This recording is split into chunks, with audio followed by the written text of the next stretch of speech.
Right. So let's do a few minutes warm up.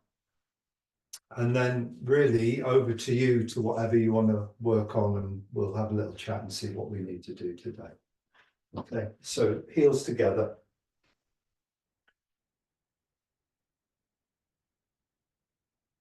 Bring the sternum up. Drop the chin and lift the crown of the head. So the feeling we want is like if you imagine a piece of string in water and you were to pull the string up out of the water, that would be like the head top being pulled up, the feet pushing the head top up. But because the string's been in water, all the water is going to drip down the string. Now the water, they're like the muscles on the body, on the frame of the body. So as we push up the head top, everything's softening away. So we've got an upward force, which gives us an aliveness up here at the top of the head. We've got an alive force coming up through the body, but we've also got a softening of the muscles downwards at the same time. What we don't want is that we have a downward collapsing of that string. We want the string to be alive and up. But when the string goes up, we don't want it to lift the muscles up as well. Can you see the tension between those two, lifting and letting go at the same time? So our posture needs to be alive and up, but also we need to have the quality of how can we let go around the frame, around the head top, so everything hangs off the head top downwards. And this keeping this balance between heaven and earth, or up and down, or alive and released, is really key, if you like, to our structure, because we talked before about being in a posture and everything getting almost like too heavy. And without this lift, and without everything melting away, things can be all downward. And we want up and down at the same time. And our standing posture enables us to work with that. We're going to do the lift and sinking exercise. So we drop downwards, but rather than lowering the string downwards, we're just going to fall away from it and go down. And then use the legs to pluck up. And at the same time, see if you can be melting downwards. As we drop downwards,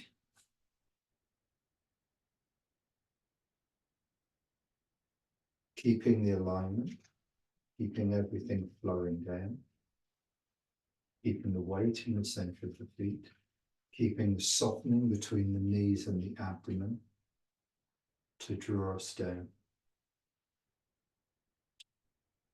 And rebounding from the feet when we get to the bottom, pushing the feet lightly onto the ground to push the head up.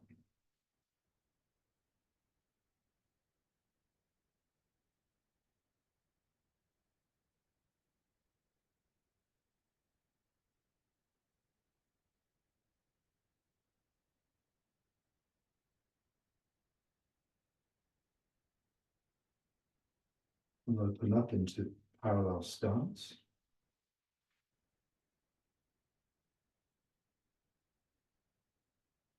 And settle. First loosening exercise.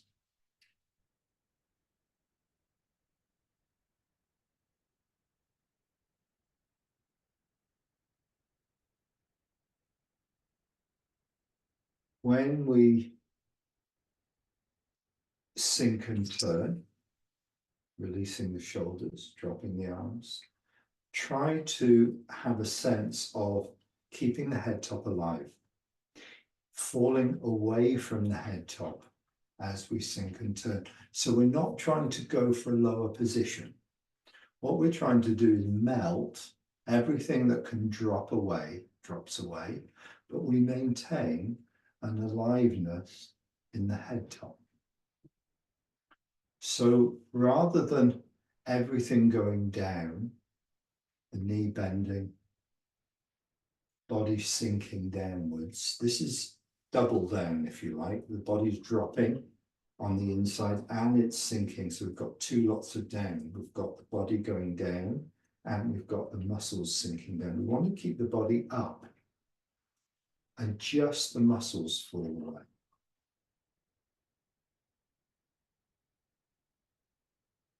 When we sink, we don't want to go down too much. We want to just drop the muscles so we're settling into the base,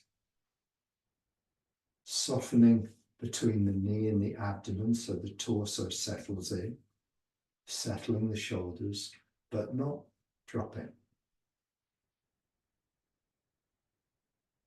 If we just work with that for a bit.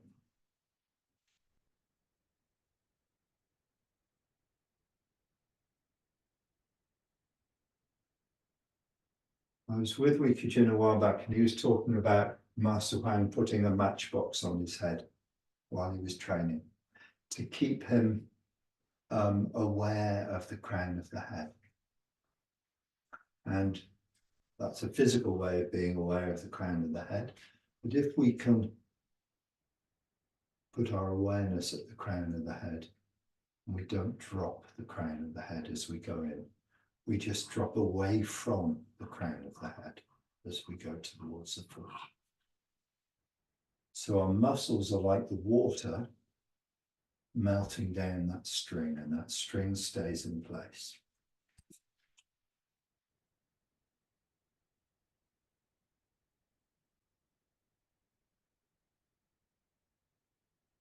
So our pressure on the ground becomes settled, but not really hard on the ground. We don't want our body weight landing fully on the leg with a dense leg that supports us. We want to fall away from the crown of the head, have a much lighter connection on the ground, and yet a very stable connection on the ground.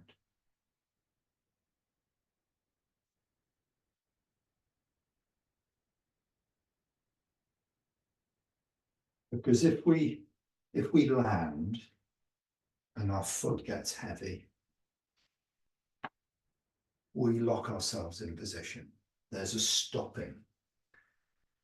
As we land, there's a stopping. Where everything stops, it locks. What we want to do is remain buoyant. So by lightly connecting to the foot, any more pressure and the body can still change. Any more, if the partner was to push in at that point, the body can still change. If we drop onto the ground and the partner touches us, we're locked. So that's a good way of knowing if you've dropped onto your foot too heavy. If you feel, if someone pushed you, are you locked? Or if you melt onto your foot, if someone pushed you, is there room to still be fluid?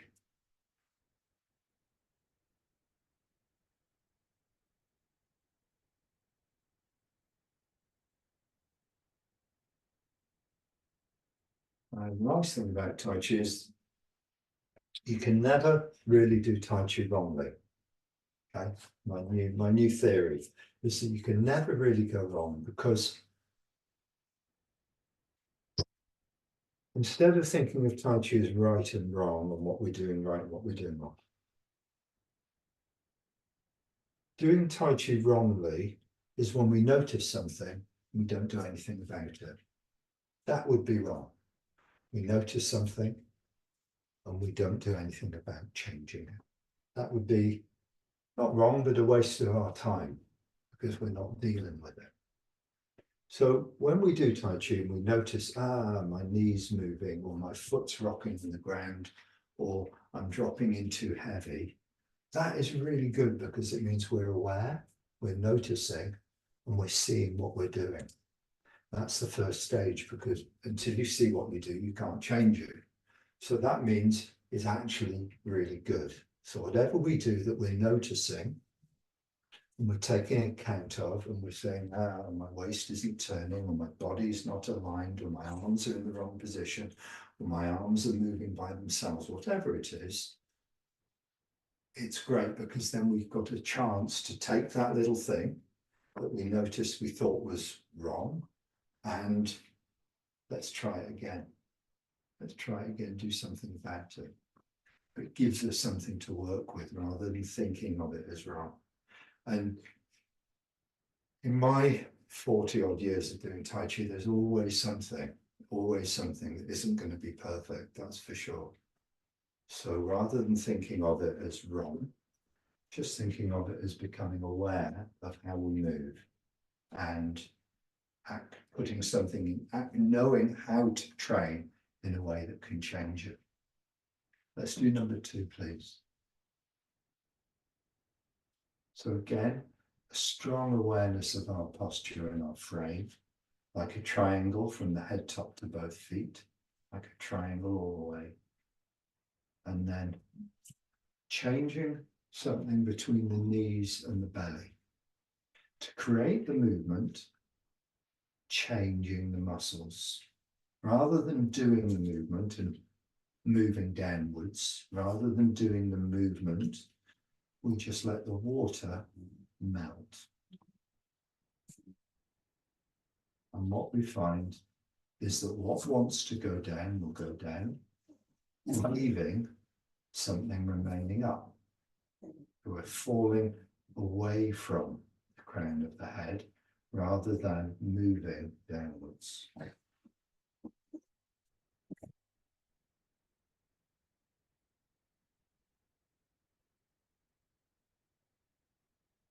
And at first, these movements, big releases that happen quickly.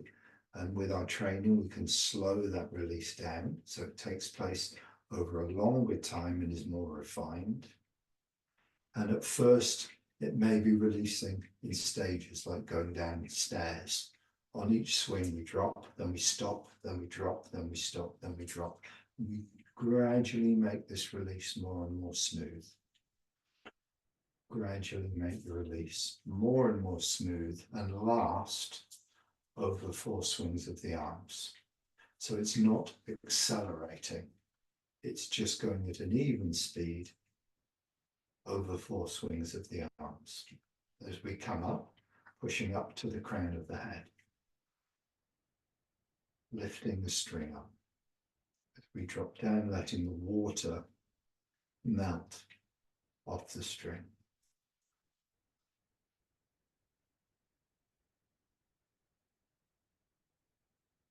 And up. Use the feet and the frame of the body to push the crown of the head up. And as we go down, take the mind to the lower section of the body, between the knee and the abdomen, really doing what you can to release the muscles through this section, which include the lower back as well.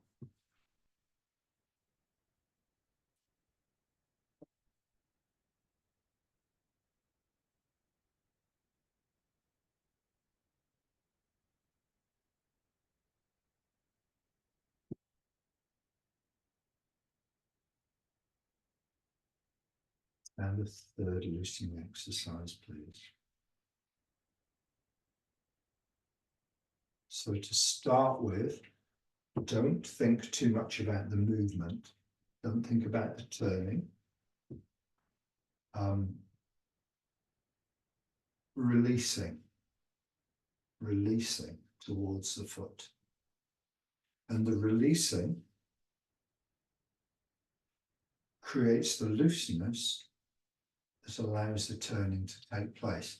Very different modality, a very different way of thinking about it. Instead of thinking about turning and then moving with the turn, think about releasing that softens all the muscles and creates the space or the room for the body to turn. So it's like unlocking in order to create the turn. and then square, unlocking this leg from the knee to the hip, to the belly, unlocking all these muscles in order to create the turn. Unlocking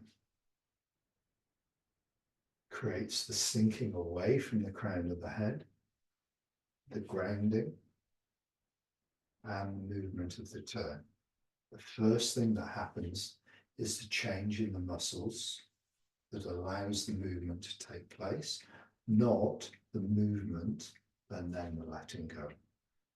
Not the turning and then the releasing, but the releasing allows the turning to take place. So to work in that way, the focus is very much between the knee and the center of gravity, because you're dropping the center of gravity. You're melting the muscles, which allows the center of gravity to fall towards the foot. You're changing the muscles, you're changing the holding muscles, making them become more fluid, making them become more mobile, and creating looseness that allows the body to move into.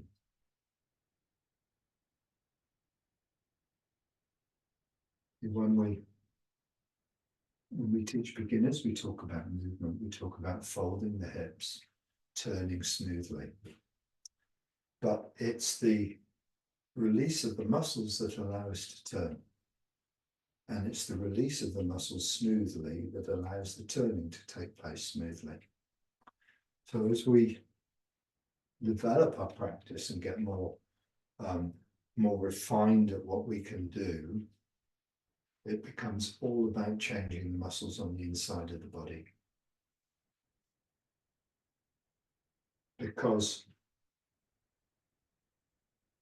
there's very little else we can do with the body other than change the muscles. Every change of muscle creates movement.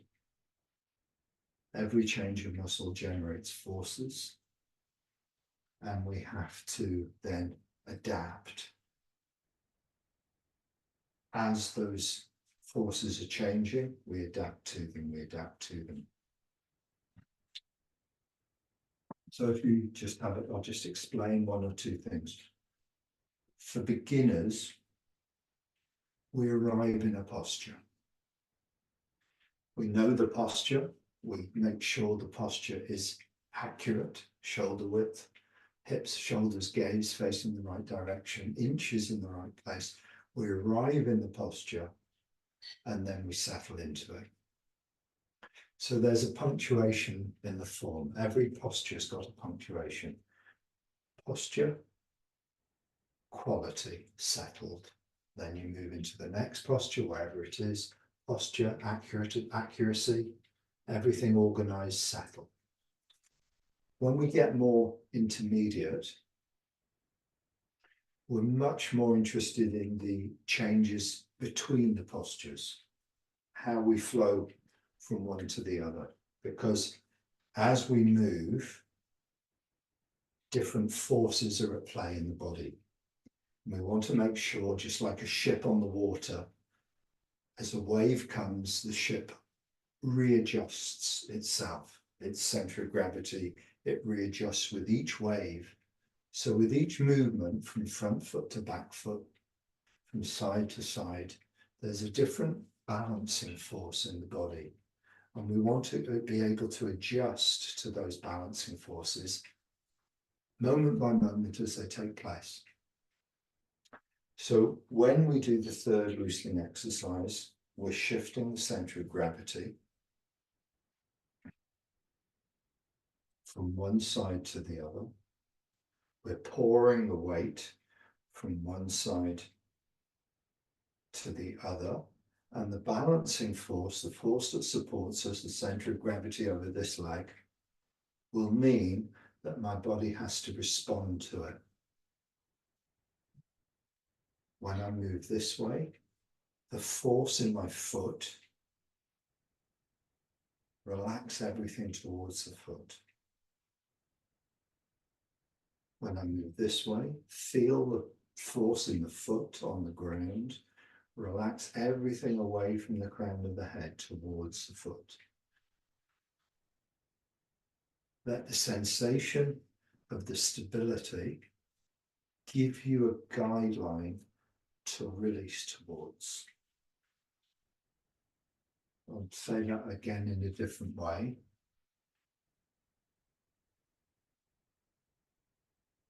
When your foot pressure increases, because your weight's moving towards it,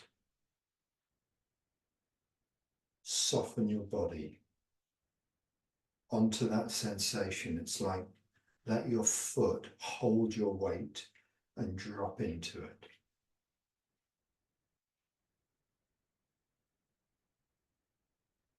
So as you're moving towards your foot, your lower back softens and drops in. Your chest softens and drops in, your back of your neck softens and drops in, your shoulder drops in, everything drops towards the foot. And you become single weighted, which doesn't mean half your weight, all your weight is here. It means you're relating to that point. You're focusing on that point. So in this exercise, you've got a very strong sense of where your weight is, how your weight is increasing towards the foot, and how all the adjustments in your body of letting go are organized around your foot. The new position, the new center of gravity, and how everything else organizes around that.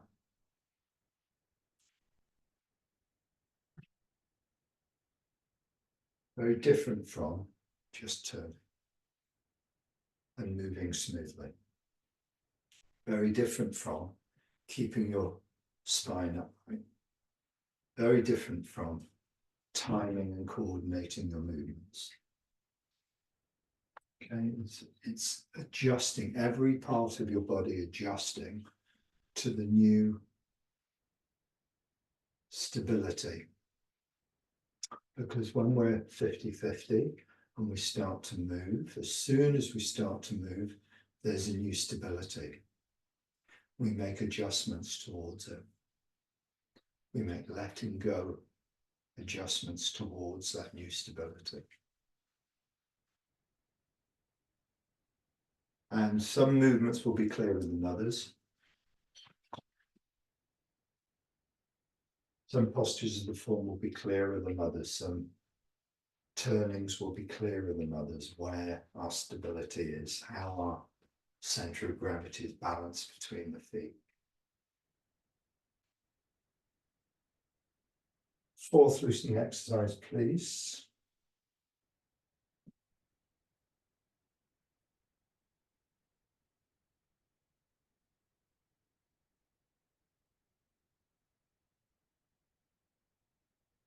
Here where we drop in, not lowering the body, but falling away from the crown of the head.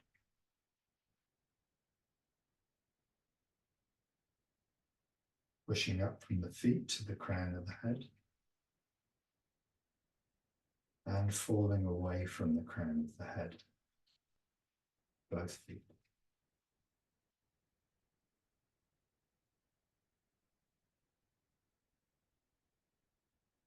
And on the third time,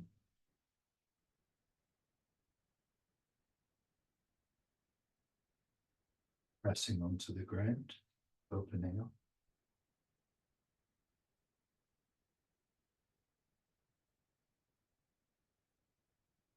Keep the hands parallel to the ground while you fold, and then standing up on the legs.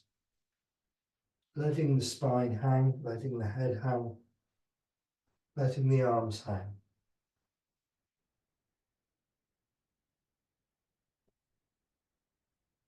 Opening up the lower back, stretching the back of the thighs.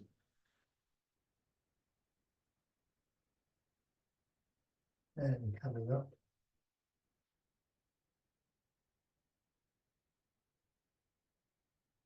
One more round.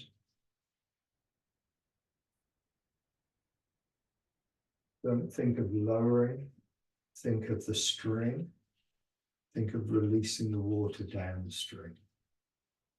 Paying particular attention to the knees, to the abdomen, softening and changing the muscles, because we want the torso to settle into the base. So the body becomes connected.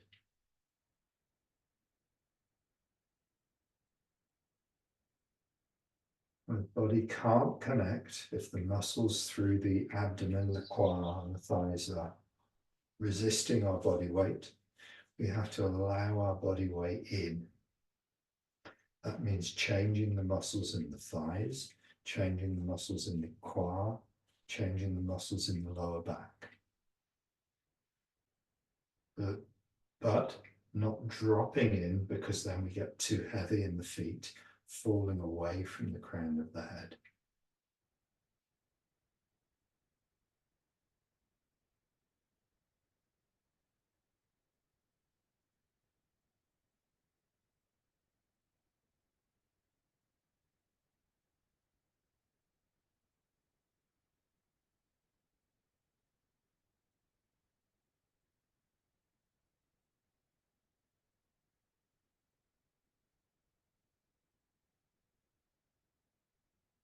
And coming up.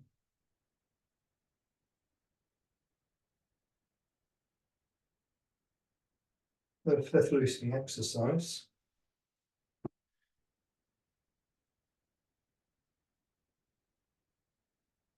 As we sit back, again, melting the back leg. So rather than moving, change the muscles, which gives space and allows the movement to take place. If you don't change the muscles and you just move, your leg becomes tight. If you change the muscles, you can only move the amount that the muscles allow you to move. And so you don't become tight. When you come forwards,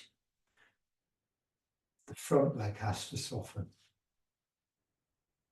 If the front leg doesn't soften, you move forward, you'll be resisting. So the front leg has to soften as well, falling away. You arrive in the center, connected. When you sit back, before you move, release. Then move. When you come forwards, before you move, release. And then come forwards. When you sit back, release. And the whole time you're moving back, you're releasing from the crown of the head. And the whole time you're moving forwards, you're releasing from the crown of the head.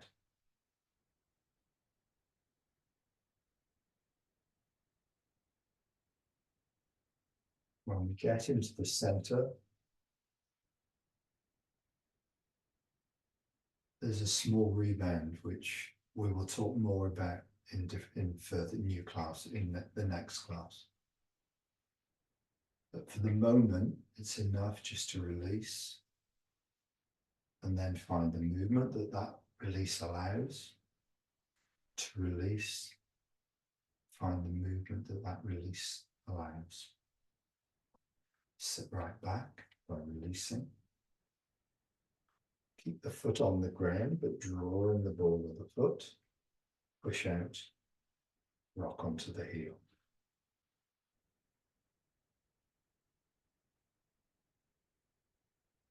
And the opposite side.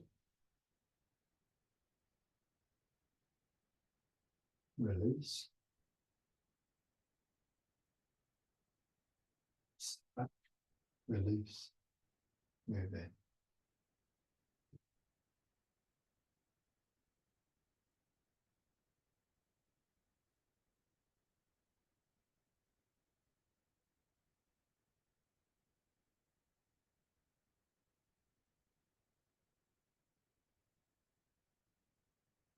one of the things about working in this way is that one of the things I'm practicing is that my releasing or the changing of the muscles and the movement happen together. Okay, but it's not just sit back and then let go. As I'm sitting back, I'm releasing. I'm releasing as I'm coming forwards. When I arrive in the center, the releasing is finished. When I arrive in the back leg, the releasing is finished. So that slowing down of the letting go, which we practice on number 2, is useful here because the releasing here, slowly, slowly, slowly, smoothly releasing and moving. Slowly releasing the front leg and the back leg and moving in. So by the time I finish releasing, I arrive in the posture I'm looking for. If I just move and I don't change the muscles in the leg, I've got more weight coming into the back leg. I have to make adjustments as the weight increases in the back leg. So I need to adapt to that new situation by releasing, by changing the muscles. If I don't adapt to that new situation, I'm not grounded. And this way of moving will teach you to be grounded as you move in your Tai Chi.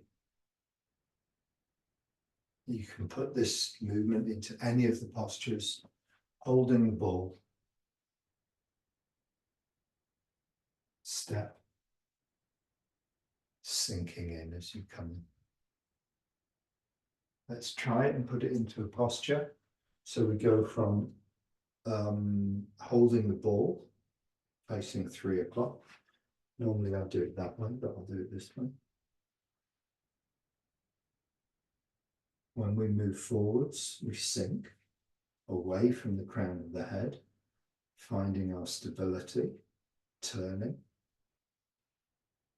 stepping. When we move forward, we release. That allows us to gradually remain stable as we're coming in and settled into the posture. Then into ward upright. Before moving, we release, soften and turn.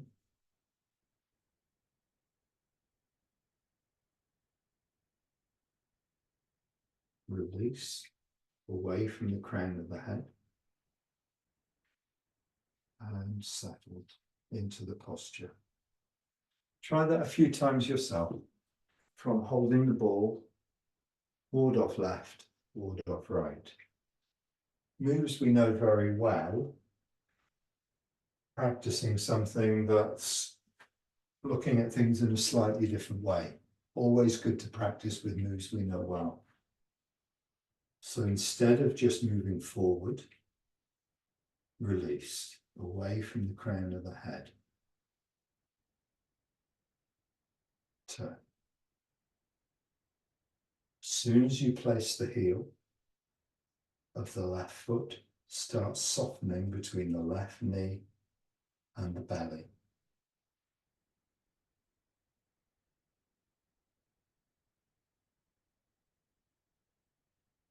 Moving forward, release first. Feel the foot pressure on the left foot, release towards it, away from the crown of the head. Find the releasing that allows the movement.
Good. Okay, so I can see the concentration it's taking. Yeah, and it looks like it's making you try to figure out how the movement takes place, where it comes from, how it arises, rather than just doing the move, rather than just having a continuity and smoothness of movement. What we want is a continuity of change of muscles. Okay, because that allows the movement to take place. You kind of reframe how movement, it's like when we're standing static, when we're standing upright, no movement is taking place because there's no muscle changes. As soon as one side of the body starts to soften, the body can move towards it.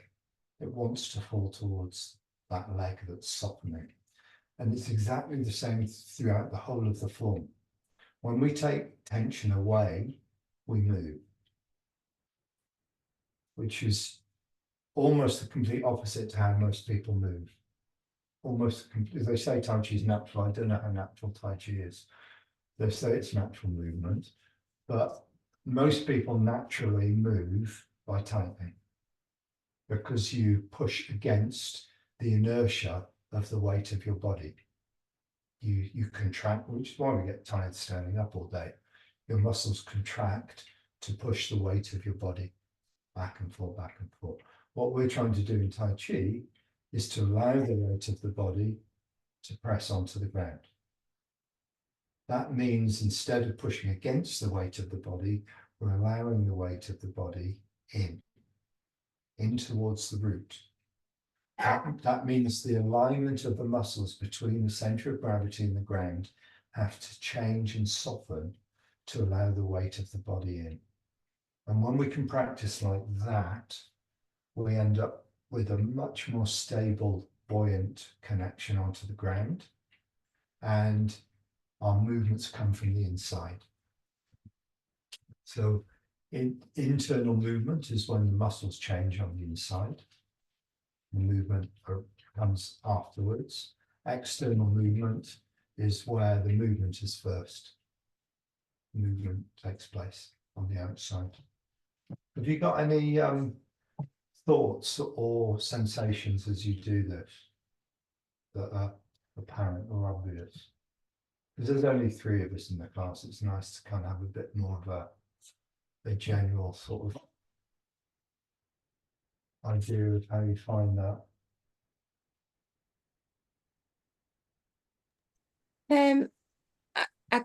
I would say from my perspective, where I've been trying not to feel as heavy when I've been releasing, I think falling away from the head top helps me not be too heavy in it, because so I don't collapse as much. Yeah, that's what we want. I'm trying to, keep my head high, which means if things fall away from it, you're not. I mean, you can only collapse with your head involved, I guess. And we'll have to get you a matchbox. yeah, yes. And also putting my mind under my feet, yeah, helps everything release down. So it's like a combination of, keeping my head top and my mind under the floor helps me. Yeah, and the sensation in the foot, the sensation of increased pressure you get in the foot is kind of what you aim for. Yes. Right? It's like it's difficult to kind of aim for a sensation, but it's that's where everything wants to drop towards. Mm-hmm. Yeah, so the center of the foot where the weight is going gives you a clue of how everything else can aim for that foot position. Mm-hmm. Yeah. I just sometimes before I was feeling like it was impeding movement because it was so heavy and so. Sure, I remember you talking Yeah. And that seems to be it. It kind of takes the enjoyment out of it when you find yourself in that kind of state, you know, so the lightening of it, you know, like you've been talking about how to achieve that, it's definitely helped. Yeah, we definitely want to make it lighter. Yeah. But that said, the heaviness is like a stage you go through, Mm. because when in order to let go of the muscles, the body kind of almost drops with it as well. Yeah. You have to Yeah. separate the difference between what's letting go of muscles and maintaining the frame of the body upwards. Mm. But at first, letting go is just letting go. It's enough just to let go. Mm. If you try and do it at the beginning, let go and stay up at the same time, it's too much of a, yeah. Yeah. But it's like a phase you go through of everything dropping together, and then you can get falling away from rather than everything getting heavy and dropping. So it's separating it out or finding a way to do that. Yeah, Mm. yeah. And the thing is, the training shouldn't get complicated. The training should get so you can actually really feel what you're trying to do. And if you're trying to think about too much about what you're doing, it moves it in the wrong direction, really. Yeah, it starts to become heady, Mm. and theoretical. We don't really want it to get that. We want it to be very much something you can get a sensation of in the body.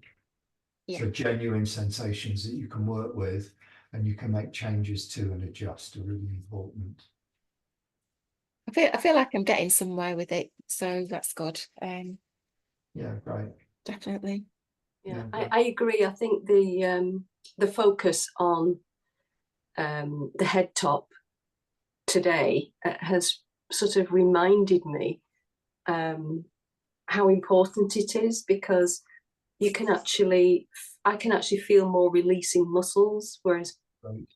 you know, Right. What you'll start to feel is that the whole chain of muscles releasing from the ground upwards, yeah, away from the head. It's like something disappears underneath, everything ripples up, and as the lower back starts to change, you'll get the synchronization into the upper body as well. So that'll start to happen as well. That's what we'll work towards. But I want to, if you look at the classics of Tai Chi, suspending the head top is one of the key things that's written, one of the 20 key points of Tai Chi. mm, And I want to try and focus on that as one of the main things this term, because that will have so many knock-on effects of how we train. good. Yeah, that's the kind of idea. Should we go through a bit of a form together? Yep. Go through some movements of the form. Oops.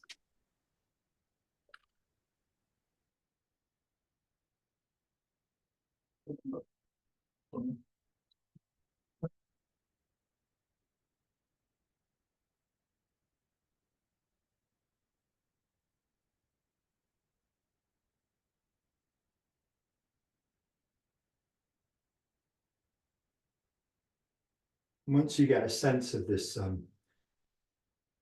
the feet pushing the string up, and at the same time melting away from it. Once you get that feeling, then just your standing posture has that quality of two things taking place at the same time.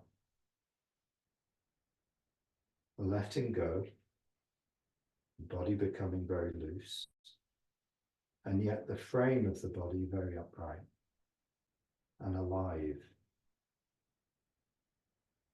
And we start this bending of the knees and the connection to the right foot. As soon as you make a connection to the right foot gets heavier. Changes need to take place to adjust to the center of gravity now being over the right. Center of gravity is going to move to the left. So you soften the muscles of the left leg to allow the center of gravity to pour into the left leg. Then you fall away from the crown of the head, making changes that allow the center of gravity now to relate to the left foot.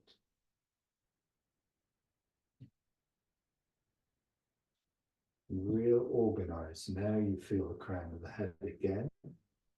You feel the body melting away. You make sure that double up and down is there at the same time. You lift. And when we release, we don't drop. You settle the muscles, let the body fall down, keeping the crown of the head up. So,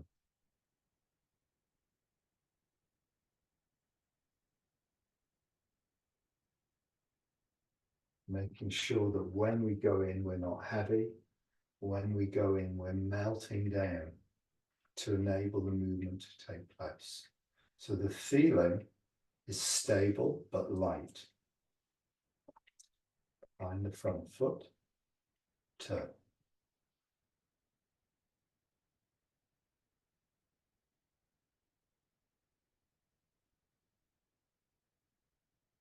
Make sure in the posture, when we arrive in the posture, we've got a quality of the head top and we're falling away.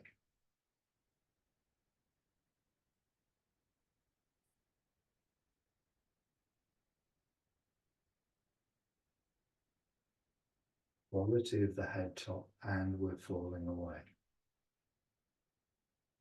Change the back leg to allow the center of gravity to move.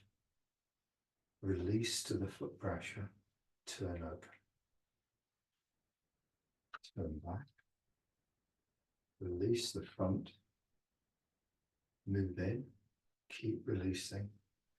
Settled in the center, rebound. Change the muscles to allow the center to move. Change the muscles to allow the center to move forwards. Settled, press onto the ground, rebound. We'll talk more about the rebound in another class.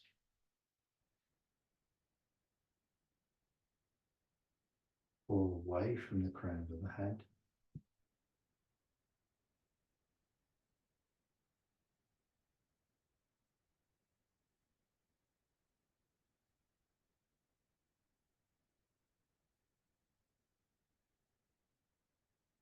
When you find the posture, make sure from the feet to the crown of the head is alive and body melting away.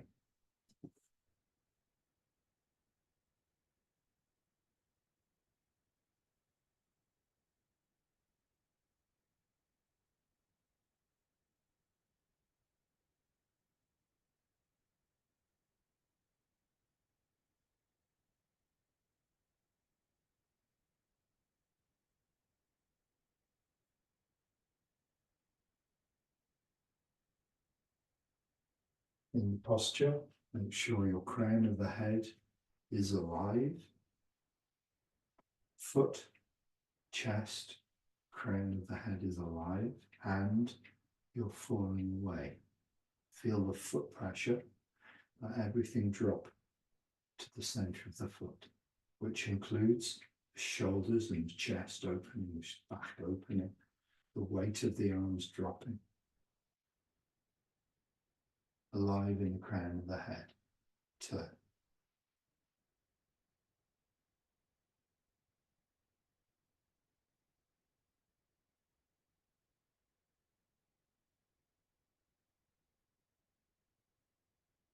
In posture, make sure there's an aliveness, like a triangle from both feet up to the crown of the head, and you're allowing yourself to melt and fall away. Soften the muscles to allow the center of gravity to the left foot.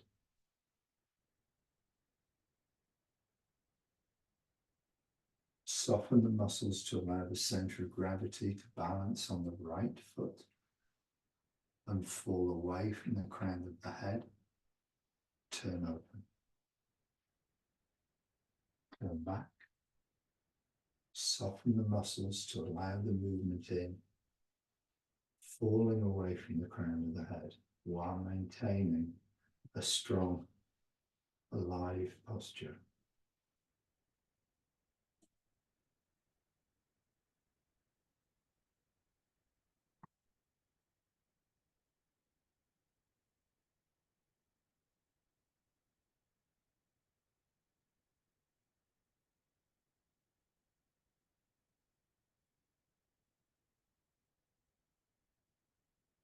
Release to move.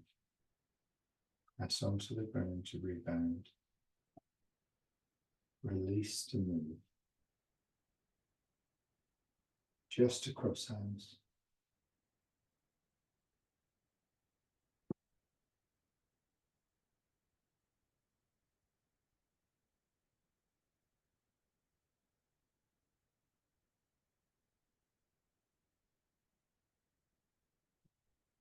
Now, I'm hoping that at least on one or two of the moves in that section of form, you got a taste of what we were working on.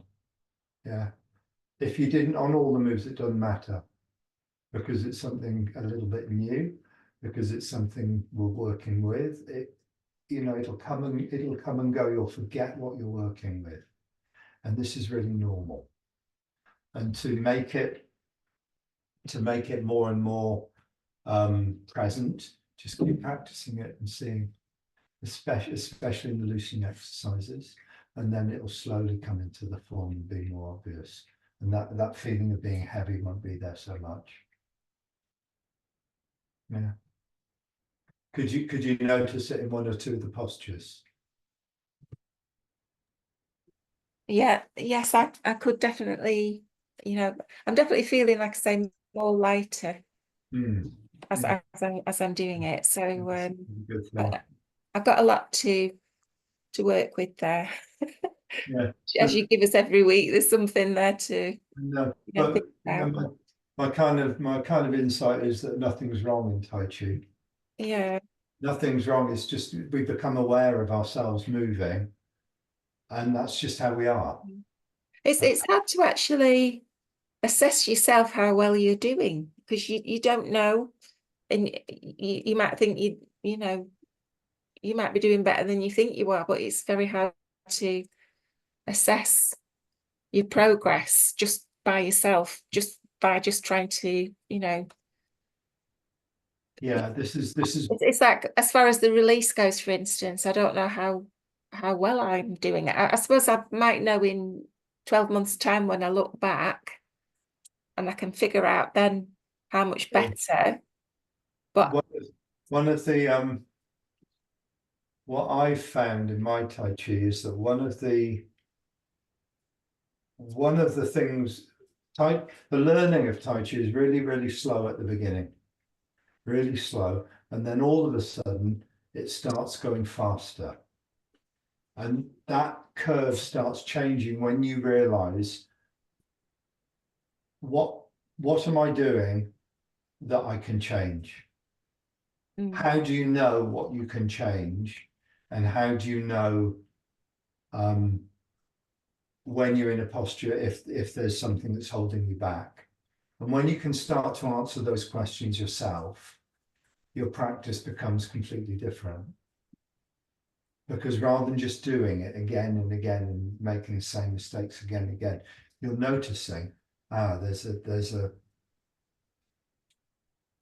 a quality that I'm missing in, or that I can find that I've kind of what's the word? I haven't noticed. I haven't paid attention to, and all of a sudden you start seeing, yeah, there are qualities that I can work with. And they start kind of creeping in, and then you can start solving things for yourself much more easily. And until then, you're kind of just going through the paces of it, enjoying the practice for sure, but the changes you can make aren't as quick. Yeah, I think sometimes it does help, again, to have somebody who's more advanced in the room with you. Yeah, I think you have to have a teacher. That's kind of what we kind of do our best, me and Christine, talking, you know, about how we feel we're getting on between the two of us. But we're both, I'd say, would you say we're at the same level, Christine? Yeah, I think so. Yeah. So, you know, we can't really help each other in that respect, in that we can't say one of us is more advanced than the other and kind of that way. But what you'll probably find is that one of you does some things a little bit different to each other. Yeah. And you can when you share, Yeah. find out you'll find out, you do this better than that, and you do that better than that, and then both of you Yeah. Yeah, improve. That's what I find when I work with a training partner. Yeah. yeah.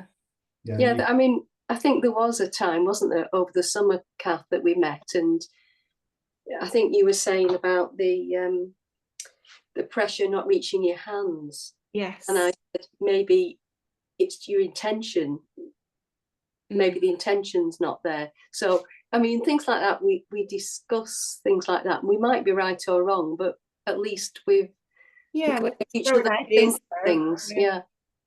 yeah. If the pressure's not reaching your hands, the best practice is practicing against the wall. Yeah.